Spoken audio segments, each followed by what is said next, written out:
Երևանցունի վերջին Երևան ճոլոտ հական ձեռնարկեց մի շարք վերափոխումներ, որոնցից ամենաուշագրավը նոր մայրաքաղաքի և գևոնական նոր կենտրոնի բակարանի կառուցումն է։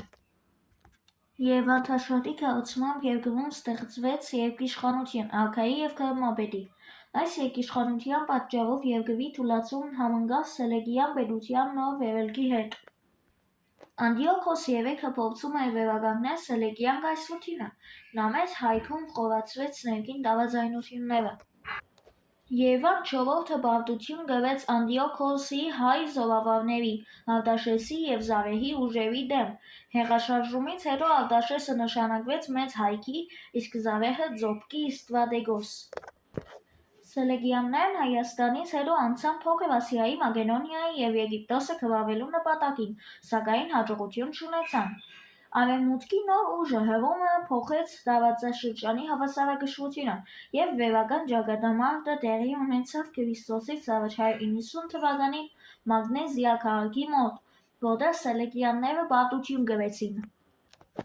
Արտաշեսն օգտվելով այս իրավիճակից դիվանագիտական հարաբերություններ ստեղծեց Հռոմի հետ և իրեն հռչակեց մեծ հայքի թագավոր, իսկ Զարեհը ձոպկի թագավոր։ Այս պետությունների անկախություններն ամրագրվեցին Քրիստոսից առաջ 188 թվականին Ապամյայի պայմանագրով։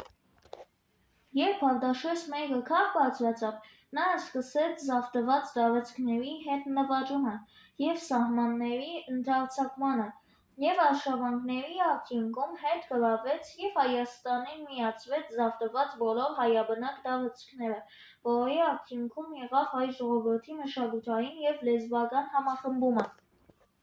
Արքայի հաջորդ քայլը նոր մայրաքաղաքի հիմնադրումն էր։ Այն կառուցվեց Քրիստոսից առաջ 185 թվականին Արաքս գետի ափին, 9 բլուրների վրա,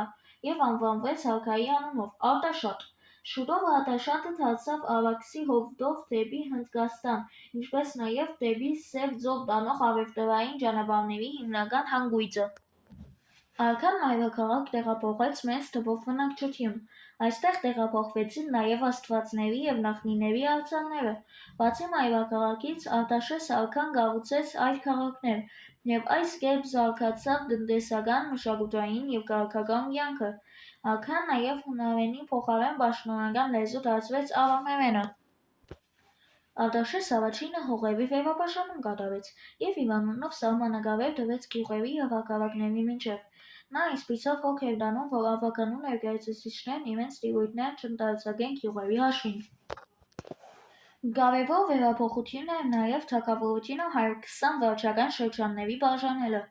Արտաշես արքան նաև վերափոխեց բանակը, բաժանելով այն 4 զորավարությունների։ Վերափոխությունների մեջ առանձնանում էր նաև միասնական տոմարի ներմուծումը, գործելու էր ժամանակը հաշվելու, տոների նշելու միասնական համակարգ։